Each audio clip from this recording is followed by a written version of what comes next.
મારા મિસ્ટર 1994ની સાલમાં અહીંયા આગળ દર્શન કરવા આવ્યા હતા. એમણે મને મેરેજ પછી કીધેલું કે આપણે આગળ દર્શન કરવા જઈશું એમ. 63 એજ છે, આરામથી ચડી જવાય છે. હા ચડે. અમે તો ગિરનાર પરિક્રમા કરીએ છીએ દર સાલ. પહેલા શરૂઆતમાં તો એમ હતું કે નહીં ચડાય, અહીંથી ઉતરી જઈએ, પણ પછી એમ એવી શક્તિ આવી ગઈ તે ચડી ગયા એમ.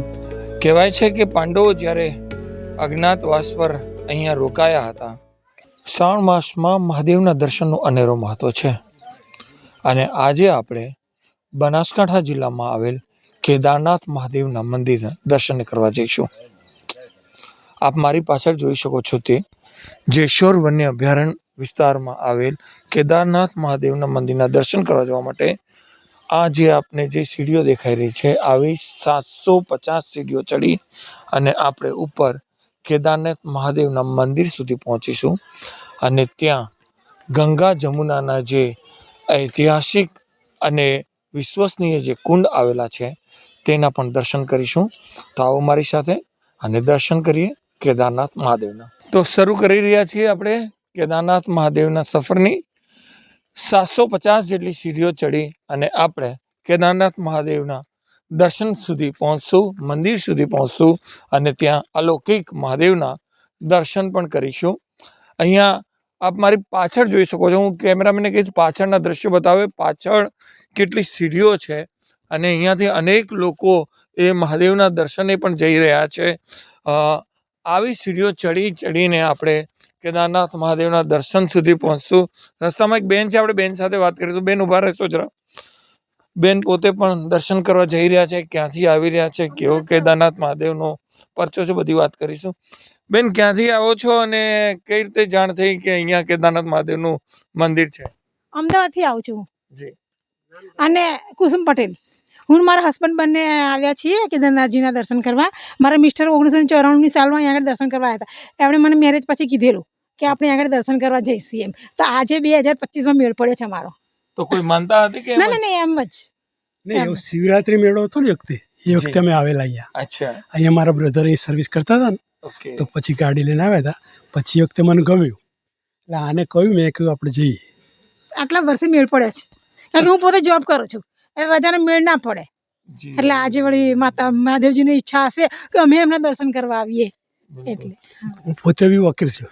અચ્છા, બંને દંપતી આપ છો અને મને એ જણાવો કે આપ અહીંયા અગાઉ પણ આવી ચૂકેલા છો, તો કેવો ત્યાંનો ઉપરનો નજારો છે અને અહીંયાનું મહત્વ કેટલું છે? નહીં, બહુ સરસ છે. ઉપર તો અત્યારે ચોમાસું છે, ગ્રીનરી બહુ સરસ છે. એ વખતે અમે આવ્યા હતા શિવરાત્રી ઉપર, થોડી એ આમ વાતાવરણ પણ થોડું પબ્લિક હતી. હા, પબ્લિક તો હોય એ વખતે મેડમ, પણ અત્યારે ગ્રીનરી છે બહુ સરસ. ઉપર બહુ સરસ વાતાવરણ છે. કેટલા પગથિયા ચડવા પડે છે ઉપર? લગભગ 500-700 જેવા છે. આપની એજ કેટલી છે? મારી 63 એજ છે, આરામથી ચડી જવાય છે. હા ચડે. અમે તો ગિરનાર પરિક્રમા કરીએ છીએ દર સાલ. તો આપ જોઈ શકો છો તે મુજબ જ્યારે ઉત્સાહ હોય, જુનૂન હોય અને શ્રદ્ધા હોય ત્યારે ગમે એટલા પગથિયા હોય કોઈ નડતા નથી. આપણે આગળ પણ જઈશું અને આ જ રીતે સફરને આગળ વધારશું. આપણી સાથે બીજા ભક્તો પણ છે જેઓ કેદારનાથ મહાદેવના દર્શન કરીને આવ્યા છે. ક્યાંથી આવ્યા છો અને દર્શન કર્યા? દાંતીવાડાથી આવીએ છીએ, દર્શન કર્યા. કેટલા પગથિયા છે? પગથિયા 500 હશે, 500-700. હા. કેવો નજારો છે અને કેવું મહત્વ છે? બહુ નજારો સારો છે ને બહુ મજા આવે એવું કામકાજ છે. મહાદેવનું મંદિર છે ઉપર. ભાઈ આપ જણાવો, શું છે મહાદેવના પરચા કેવા રહે છે? પરચા એટલે જાતા એવી ગરમી લાગતી હતી ને, રિટર્નમાં એટલી ઠંડી લાગે ને કે આમ દર્શન થઈ જાય એમ બરોબર એવું લાગી રહ્યું છે. બહુ નજારો. ઉપર ગંગા જમના કુંડ છે, જોયા? હા જોયા. કેવું છે એનું મહત્વ, કેવું છે મંદિરનું? મહત્વ સારું છે. અને કોઈ માનતા માનેલી છે? ના, માનતા નહીં. શોખથી શોખથી. જાય છે. કેવું રહ્યું? કાઠું પડ્યું ઉપર ચડવાનું કે આરામથી ચડી ગયા? આરામથી. બરાબર, ઓકે. તો આ રીતે આપ જોઈ શકો છો તે મુજબ ખૂબ જ ઉત્સાહથી ભક્તો આવે છે, જાય છે. અન્ય ભક્તો પણ છે. બા ક્યાંથી આવો છો અને કેટલા પગથિયા ચડ્યા? કોઈ થાક બાક લાગ્યો કે નહીં? મહેસાણાથી આવીએ છીએ. પહેલા શરૂઆતમાં તો એમ હતું કે નહીં ચડાય, અહીંથી ઉતરી જઈએ, પણ પછી એમ એવી શક્તિ આવી ગઈ તે ચડી ગયા એમ ત્યાં. અને 700-800 પગથિયા કેટલા છે? 700 પગથિયા હશે. હા હશે. અને ત્યાં ઉપર જાણે એમ કે ભગવાન જ છે એવું લાગતું હતું આમ. હા, મહાદેવનું મંદિર હતું ને સ્વયંભૂ, એટલે એમ લાગતું હતું જગ્યા સારી છે આ તે બધું. હા. વડીલ આપ જણાવો, ભણેલા ગણેલા પણ છો, શિક્ષિત છો. ઉપર એક એવી પણ માન્યતા છે કે સાવરણી ભગવાનને પહેલાં ચડાવવામાં આવતી હતી. આજે પણ શું એવી પરંપરા તમે જોઈ છે ત્યાં? ના, મેં નથી જોઈ. મેં જોઈ નથી, પણ સાક્ષાત ભગવાન હોય ઉપર એવું દેખાય છે. દેખાય છે. અને કેવો નજારો છે ઉપર, અને ચડવાનો એક ટ્રેકિંગ જેવો માહોલ? ખૂબ જ આખો સરસ. જે પેલું શહેરીકરણમાં રોજ રહેતા હોય એના કરતાં આખું વાતાવરણ આખું ચેન્જ છે. પેલું કુદરતના ખોળે આખું હોય એવું આખું છે એટમોસ્ફિયર. શું કામ ધંધો કરો છો આપણે? ક્યાંથી આવો છો? હું બેંકમાં માર્કેટિંગ મેનેજર છું, સર્વોદય બેંકમાં. અગાઉ પણ આવેલા છો કે પહેલી વખત જ? ના, બીજી વખત. ખૂબ વર્ષો પહેલાં આવ્યા હતા, આજે બીજી વખત આવે છે. તો આપ જોઈ શકો છો તે મુજબ ભક્તોમાં ખૂબ જ ઉત્સાહ છે અને લોકો દૂર દૂરથી અહીંયા આવતા હોય છે. 700-800 પગથિયાં ચડીને ઉપર જવાનું હોય છે, પણ શ્રદ્ધા એટલી હોય છે કે લોકોને ના થાકનો અહેસાસ થાય છે કે ના અન્ય કોઈ ચિંતા રહે છે કે ચડી શકીશું કે નહીં. શ્રદ્ધાથી લોકો આવે છે, જાય છે, માનતા માને છે અને માનતા પૂરી પણ કરે છે, અને મહાદેવ તેમની બધી મનોકામના આ દિન સુધી પૂરું કરતું આવ્યો છે. તેથી જ લોકો અહીંયા વારંવાર આવે છે. આગળ જઈશું અને આગળ વધુ જોઈશું. 150થી 200 પગથિયાં આપણે ચડી ચૂક્યા છીએ અને હજુ આગળ બીજા 500 પગથિયાં ચડવાના છે. અત્યારે થાક લાગી રહ્યો છે, તેથી આપણે થોડોક વિરામ કરીશું, આગળ જઈશું. અને અહીંયા એક બેઠક વ્યવસ્થા છે, ત્યાં આપણે પ્રયત્ન કરીશું. આપણે જોઈ શકીએ તે મુજબ ઉંમરલાયક બા બહેનો પણ જઈ રહ્યા છે. તે લોકો પણ આરામથી પગથિયાં ચડી રહ્યા છે, પરંતુ આટલા પગથિયાં ચડ્યા બાદ થોડોક શ્વાસ વધી ગયો હોવાથી થોડી વાર આપણે બેસીશું, અહીંયા આરામ કરીશું અને પછી આપણે આ સફરને આગળ વધારીશું. તો 5 મિનિટના વિરામ બાદ થોડોક શ્વાસ થંભ્યો છે. હવે ફરી આપણે આપણી સફરને આગળ વધારીશું. હજુ આપણે 550 જેટલા પગથિયાં ચડવાના છે. આ મંજિલ હજી દૂર છે, રાસ્તો લાંબો છે, પણ કાપવો જરૂરી છે. આપણે જઈશું અને મહાદેવના મંદિર સુધી પહોંચી અને ત્યાં મહાદેવના દર્શન આપણા તમામ દર્શકોને કરાવીશું. અહીંયા આપ જોઈ શકો છો તે મુજબ દરેક પથ્થરો પર રામ લખેલું છે અને રામના જે સૌથી મોટા ભક્ત છે હનુમાન, તે પણ એ પથ્થરની ઉપર જ તમને બિરાજમાન થતા જોવા મળશે. અહીંયા આસપાસ તમે જોઈ શકો છો અનેક ઝાડો પર એ વાનર દેવતા બેસેલા છે. આપણે એમને દેવતા જ કહેવા પડે, કેમ કે એમનું કાર્ય પણ એટલું અદ્ભુત છે. તો આ સફર આપણે આગળ પણ જારી રાખીશું અને આવો અમારી સાથે અને આ અલૌકિક નજારો જોતા જોતા આપણે આ સફરને હવે આગળ વધારીશું. હું મારા કેમેરામેનને કહીશ કે દ્રશ્યો બતાવે કે કઈ રીતે આખા પટ ઉપર એ ભગવાન રામ શબ્દ કોતરાયેલું છે, સાથે સાથે ભગવાન રામની ઝંડીઓ પણ લાગેલી છે. અને આપણે આ સફરને આગળ વધારીશું, આગળ આપણે જઈશું. આપણે લગભગ 400 જેટલા પગથિયાં ચડી ચૂક્યા છીએ. હજી 350 જેટલા પગથિયાં ચડવાના બાકી છે. શ્વાસ ફરી ચડવા લાગ્યો છે.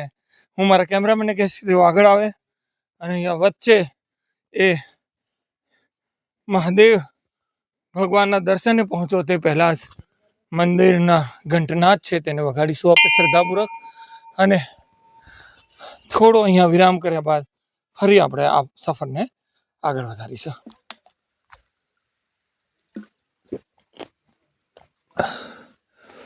750 જેટલા પગથિયાં છે અને એ ચડવા માટે એનર્જીની પણ જરૂર પડતી હોય છે.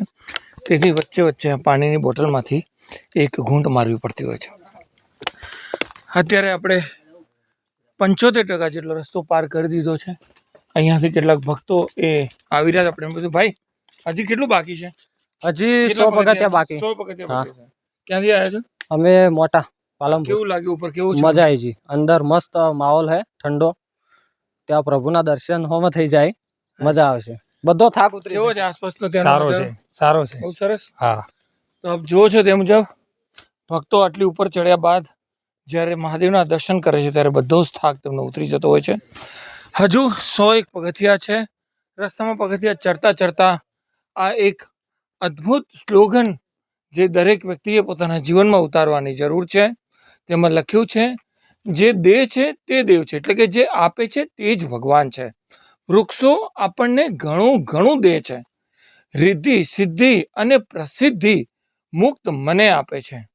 એટલે કે વૃક્ષ દેવતા જે છે એ આપણને સર્વસ્વ આપે છે, રિદ્ધિ સિદ્ધિ અને પ્રસિદ્ધિ આપે છે. તેથી જ વૃક્ષ દેવતા એ સાચા અર્થમાં ભગવાન છે. તેથી તેમના પણ એટલી જ ઇજ્જત કરવી જોઈએ અને વૃક્ષોનું આપણે જતન કરવું જોઈએ. આ શીખ પણ આપણને આ કેદારનાથ મહાદેવના દર્શને જતાં જતાં મળી રહી છે. આ સફરને હજુ આપણે આગળ જારી રાખીશું. હવે થોડાક જ પગથિયાં આપણે દૂર છીએ મહાદેવના મંદિર સુધી પહોંચવામાં, અને ફરી આપણે પાણી થકી ઉર્જા મેળવવી પડી રહી છે. આગળ વધીશું. આગળ આપણે જોઈશું જે ઊંચા ઊંચા પગથિયાં હવે શરૂ થાય છે. આ જે ઊંચાણવાળા જે પગથિયાં છે એ 100 જેટલા પગથિયાં છે. આપણે કેમેરામેનને કહીશું કે તેઓ આગળ આવે અને રિયલ દ્રશ્યો બતાવે કે કેટલી મુશ્કેલ ચઢાઈ છે, પરંતુ મહાદેવના મંદિરે પહોંચવું કેટલું જરૂરી હોય છે. આપ જોઈ શકો છો તે મુજબ અહીંયા દરેક પથ્થરો ઉપર રામ લખેલું છે, અને તે જ અહીં આવતા શ્રદ્ધાળુઓને એક ઉર્જા પૂરી પાડે છે. આગળ વધીશું. શ્વાસ ધીરે ધીરે વધવા લાગે છે, અહીંયા એનર્જી ધીરે ધીરે ખૂટવા લાગે છે, પરંતુ આસ્થા એટલી હોય છે કે ભક્તો ગમે તેમ કરીને પહોંચી જતા હોય છે. અહીંયા આપ જોઈ શકો છો તેમ 2 વડીલ શ્રદ્ધાળુઓ પણ છે, તે પણ મહાદેવના દર્શને આવેલા છે. અને આપણે પણ હવે આ સફરને આગળ આમ જ જારી રાખીશું. પણ અહીંયા થોડુંક વિરામ લીધા બાદ આપણે ફરીથી આગળ વધીશું. પાણીની એક એક બૂંદથી મળતી ઉર્જા અને વિશ્વાસના સથવારે હવે આપણે કેદારનાથ મહાદેવના મંદિર એ પહોંચવા આવ્યા છે. આપ મારી પાસે જોઈ શકો છો તે મુજબ આ મંદિર દેખાડ્યું છે. કેમેરામેને કહીશ કે થોડા આગળ આવે અને તેઓ મંદિરના દ્રશ્યો બતાવે. આ જોઈ શકો છો તે મુજબ હવે થોડા જ પગથિયાં દૂર છે આ મંદિર છે. આપણે આ મંદિર હવે પહોંચવા આવ્યા છીએ, અને હવે મંદિરની અંદર જઈ અને ભક્તો જે પ્રકારે દર્શન કરે છે, એમની મનોકામનાઓ જે પૂર્ણ થાય છે, તે બધી જ વિગત જોઈશું. આ સફર હજુ ચાલુ છે. બનાસકાંઠા જિલ્લાના અમીરગઢ તાલુકામાં જયશોર વન્ય અભયારણ્યની ઉપર લગભગ 700-800 પગથિયાની ઉપર પહાડી એરિયામાં જંગલ વન અભયારણ્ય વિસ્તારમાં આ કેદારનાથ મહાદેવનું અદ્ભુત મંદિર આવેલું છે. આ મંદિરનો મહિમા એટલો અદ્ભુત છે કે અહીંયા આપ નજર સામે જોઈ શકો તેમ જો આ રીતે સાવરણી ચડાવવામાં આવે છે. મંદિરમાં વિડીયોગ્રાફી ફોટોગ્રાફીની મનાઈ છે, તેથી અમે આપણે અંદરના દૃશ્યો નહીં બતાવી શકીએ, પરંતુ આ સાવરણી આ રીતે અહીંયા લોકો શ્રદ્ધાથી ચડાવતા હોય છે. એ ઉપરાંત અહીંયા ગંગા જમુના 2 કુંડ આવેલા છે. પાણીના આ 2 કુંડ આવેલા છે, તેનો એક રોચક ઇતિહાસ પણ છે. કહેવાય છે કે પાંડવો જ્યારે અજ્ઞાતવાસ પર અહીંયા રોકાયા હતા, ત્યારે આ જગ્યાએ તેમને પાણીની જરૂરિયાત મહેસૂસ થઈ. ત્યારે અહીંયા કોઈ પાણી નહોતું, તેથી તેમને ભગવાન શિવની આરાધના કરીને ગંગા અને જમુના નામના 2 કુંડ સ્થાપિત કર્યા અને પાણીની ધારા વહાવી. તે દિવસથી લઈને આ દિવસ સુધી ગમે એવો દુષ્કાળ પડ્યો હોય કે ગમે એવી ઉનાળાની કાળઝાળ ગરમીમાં પાણીની અછતની પરિસ્થિતિ હોય, આ બંને કુંડોનું પાણી ક્યારેય સુકાયું નથી. તેથી જ ભક્તો અહીંયા શ્રદ્ધાથી કુંડની અંદર પૈસા નાખી, સિક્કા નાખી અને પૈસાનું દાન કરે છે. તેમજ અહીંયા સ્નાન કરીને અહીંયા ગંગા જમુના સ્નાનનો પણ પુણ્ય પ્રાપ્ત કરે છે. તેથી આ એક ચમત્કારિક જગ્યા છે, પુણ્યશાળી જગ્યા છે, અને તેથી જ અહીંયા શ્રાવણ મહિના ઉપરાંત આખા વર્ષ દરમિયાન હજારોની સંખ્યામાં માઈ ભક્તો સમગ્ર ગુજરાતના ખૂણે ખૂણેથી આવતા હોય છે. કેદારનાથ મહાદેવ મંદિર ચડવા માટે 700 જેટલા પગથિયાં ચડીને અહીંયા તમારે ઉપર આવવું પડતું હોય છે. આ પ્રયાસ અમે એટલા માટે કર્યો તાકી ગુજરાતભરના ભાવિક ભક્તોને ભગવાન શિવની આરાધના, ભગવાન શિવના આ કેદારનાથ મહાદેવનું મહત્ત્વ સમજાય અને તેમની આસ્થા વધુ પ્રજ્વલિત બને. આ એપિસોડમાં આટલું જ. આ એપિસોડ આપને કેવો લાગ્યો એ આપ અમને કોમેન્ટ બોક્સમાં જરૂર જણાવશો. અત્યારે આટલું જ. અમારા સહયોગી અમૃત ઠાકોર સાથે સરફરાઝ નાગોરી, રખેવાળ પ્લસ માટે.